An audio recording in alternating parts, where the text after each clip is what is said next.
This is an update edition of Your Daily Detroit recorded on Tuesday, March 12th, 2019. I'm Jer Stays. And I'm Sven Gustafson, coming at you from the Royal Oak studios of Podcast Detroit. We're covering what to know and where to go in Southeast Michigan. That's right, we're out in the suburbs today. I know, Jer, this is a stretch for you. Any truth to the rumors that spending too much time north of 8 Mile turns you into a pile of dust?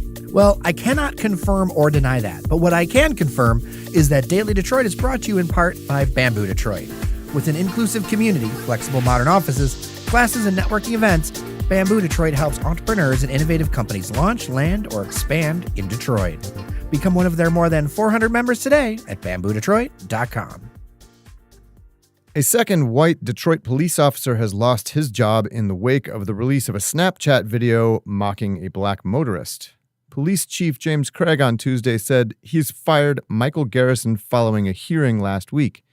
Craig says 11 allegations were made against Garrison, an 18-year veteran, and the partner of former Corporal Gary Steele, who was fired last month. The department suspended both officers in February after it launched internal investigations into the video and the 6th Precinct, which is located on Detroit's west side. The video showed a 23-year-old woman walking after a traffic stop with captions including "What Black Girl Magic Looks Like" and "Celebrating Black History Month." The officers were also heard making disparaging verbal comments in the video.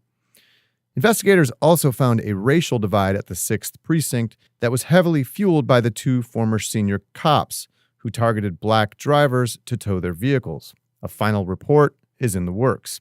In a two-tweet statement, Mayor Mike Duggan said he's been in contact with Chief Craig and supports his action.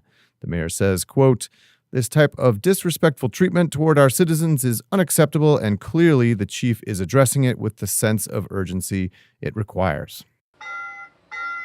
A new report from a national transportation research nonprofit adds yet more evidence to arguments that drastic measures are needed to fix Michigan's decrepit roads. First, says the organization TRIP, which stands for the Road Information Program, the poor condition of our roads in Michigan costs drivers a lot of money. How much money? Well, here in Metro Detroit, it's $824 a year in additional costs, including faster vehicle depreciation, repairs, using more fuel, and increased wear and tear on tires. Statewide, the average is $646 per year. Second, says Tripp, Michigan doesn't have the money to fix the roads, even with recent gas tax increases. Say the report authors, quote, "While this increased funding will allow the state and local governments to move forward with numerous projects, the funding is not sufficient to fully address the significant deterioration of the system, or to allow the state to provide many of the transportation improvements needed to support economic growth. And the problem is getting worse. Less than a third of Michigan's roads are in good condition, according to the study's analysis of data from the Federal Highway Administration. Our bridges are aging too. More than 40% of them are at least 50 years old. 11% of those bridges are structurally deficient. And here's something you might not have thought of. The TRIP study goes on to say that bad and outmoded roadway design costs the state nearly $4 billion a year, or $539 per driver, based on their research. What is bad roadway design? We're not quite talking about pavement quality here. What we are talking about is how the ramps, roads, and freeways are physically laid out. Much of what we have today is from an era when cars were slower and traffic patterns were different. Poor roadway design contributes to a third of serious and fatal crashes. This factors in things like lost household and workplace productivity, as well as insurance costs and other expenses. The nonprofit behind this report is funded by insurance companies, businesses involved in highway and transit engineering and construction, labor unions, and other organizations. Transportation experts tend to agree that Michigan needs around $2.5 billion to bring the state's roads up to a decent level. However, Governor Gretchen Whitmer's plan to raise the gas tax by 45 cents has been met with pushback from both the right and the left. We hear it. We've been hearing it from all of our listeners. People are howling about this. The total cost of driving in Michigan, especially when you factor in our most expensive in the nation auto insurance system, is just way too high.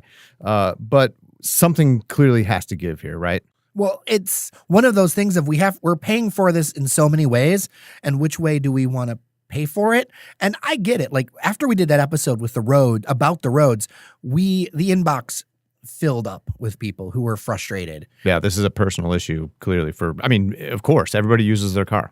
Well, and something I thought that was interesting was people Like, legislators seem to have separated car insurance and road funding, but normal people have put the two of them together. And they're saying there needs to be reduction on car insurance and there needs to be increases in road funding for this to work because their budgets are too stretched. Yeah, well, I mean, it's all on the cost side of, your household ledger. I mean, it adds to the cost of living here. We might have, relatively cheap, affordable rents here in the Detroit area, but it ain't cheap to drive. That's for sure. One thing I've heard some talk about online, I think I kind of agree with this, although this might hurt the chances of the proposal in suburban areas. I wonder how much we could cut from this proposal if we went ahead and said no new roads were to be built, like only rebuild the things that we already have. We're not going to go ahead and add any more highway miles. That would be interesting, but politically difficult. I think you're right. Another one I think that could lower costs long term is investing more in transit, but I feel like that tends to be pie in the sky talk around here. As much as I think you and I are both in agreement that transit would be a good thing, I don't think people aren't seeing that as an option. It's a hard sell out in Macomb County, especially. Yeah, I did see that Grand Rapids and Holland, Michigan, out on the west side, are apparently looking at I think it's a 10 bus per day service, serving those two cities and a couple of the cities, I think like Zeeland and maybe a couple other cities in between there, as like kind of a worker commuter service, which is really interesting. That is really interesting. And Grand Rapids has been doing some investments as of late. And it's thought to be, potentially a precursor of like a rail line one day. But that's getting far down the line, but nevertheless interesting. I would note here that in the city of Detroit, in Mike Duggan's budget for this year, he is planning to increase bus service and routes within the city of Detroit. So it seems like he's at least seeing some of the transit stuff. And I wonder if he sees the opportunity there. President Trump has released his budget proposal for fiscal year 2020, and it once again does not reflect well on the Great Lakes. Trump's budget would slash $270 million in funding from the $300 million Great Lakes Restoration Initiative, virtually wiping it out. That's a multi-agency program that undertakes a variety of programs to improve water quality and wildlife habitat across the Great Lakes region. One thing you should know right off the bat, this budget proposal, it's just that, a proposal. And it definitely ain't happening. That's right, not only is the U.S. House now under Democratic control, but efforts to clean up the Great Lakes enjoy pretty broad bipartisan support in Congress. After all, the Great Lakes are a powerful draw for tourism dollars, and they definitely give Michigan something to brag about. We love our lakes, right?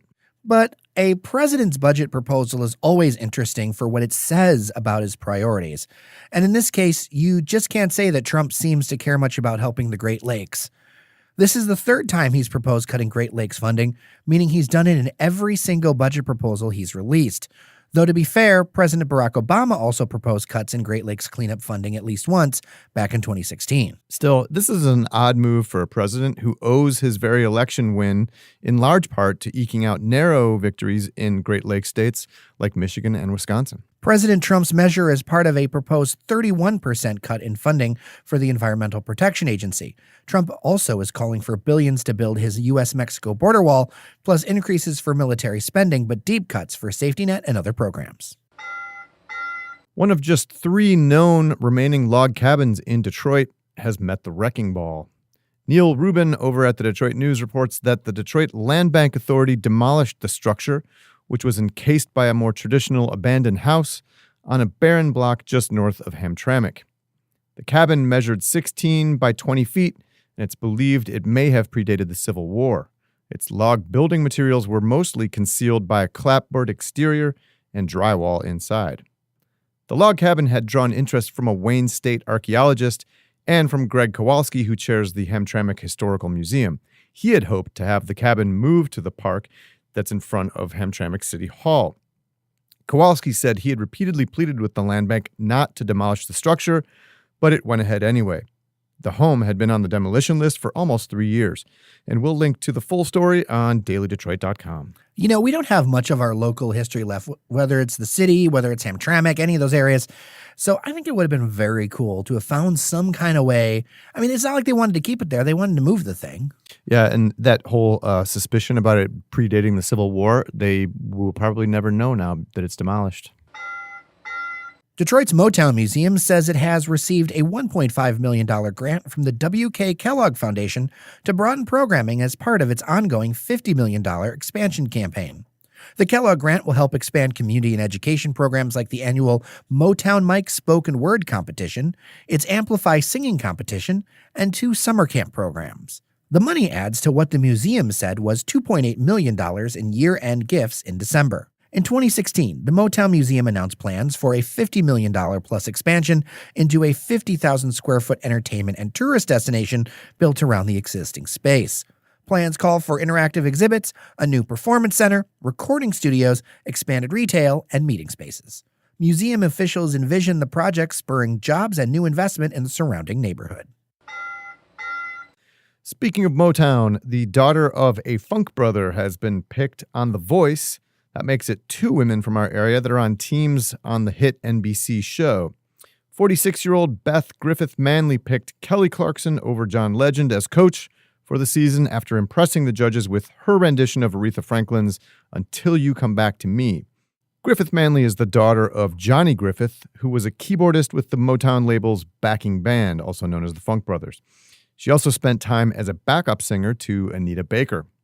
Griffith Manley joins Shelby Township's Alina D'Amico on the show. The Voice airs Mondays at 8 p.m. right here on WDIV in Detroit. A recent poll of agents for the best and worst cities for players to land in the NFL doesn't paint the Detroit Lions in a positive light. Sports Illustrated reports that Detroit was in the bottom 5 of NFL teams located mostly in Rust Belt cities. They specifically cited us having a boring nightlife, according to the players. Ouch. Quote, weather and sex are huge factors. That's the best quote we'll have in this podcast, that's for sure. Definitely. But I must say, there was a pile-on for Detroit. They say that the Detroit Lions not only appears to have a boring city, but to have a dysfunctional locker room. No argument on that latter point. I don't think Detroit's boring, but yeah, the locker room, if you watch the Lions for like half a second. They're a disaster. Yeah. An anonymous agent apparently told SI that Lions head coach Matt Patricia is a problem because he thinks he's his former boss, New England's Patriot coach Bill Belichick. But Patricia hasn't accomplished anything yet. And I'll say in the article, which we'll link to, the words are more colorful, but this is a podcast that all ages can hear. This is a family podcast, yes. We adhere to high standards here at Daily Detroit. So high. Topping the list for most desirable cities for players were Dallas, followed by Seattle, Miami, the LA Rams, and Atlanta. It's key to note that these factors only tend to matter much when the money is about the same between teams, as players generally go to the team that pays them the most. A thought about the whole, Detroit being boring perception. I'm sure this is true for all sports teams to a certain extent, but especially in Detroit. Like, all the professional athletes live in the suburbs, virtually. And Ndamukong Suh just actually bought a house in the suburbs. Yeah, and it's rare that you hear about somebody buying a loft apartment in the central city, especially in Detroit, at least.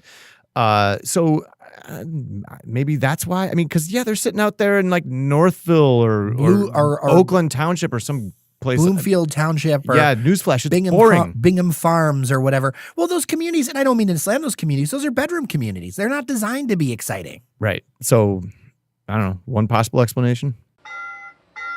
Ride-sharing service Lyft has teamed up with Budweiser's new non-alcoholic Prohibition brew for a discount code in Metro Detroit this Saturday and Sunday. Just use promo code PROHIBITIONDTW, that's all one word, all caps, to get half off of one ride, up to $8 off. Just another reason among many that you should not drink and drive. Before we go, friends, wanted to be sure to thank our newest Patreon member, Sean Spitzbergen. Thanks so much, Sean. His support helps keep this place humming.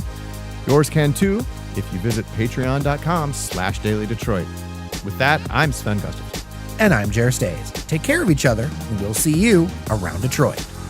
You're listening to the Podcast Detroit Network. Visit www.podcastdetroit.com for more information.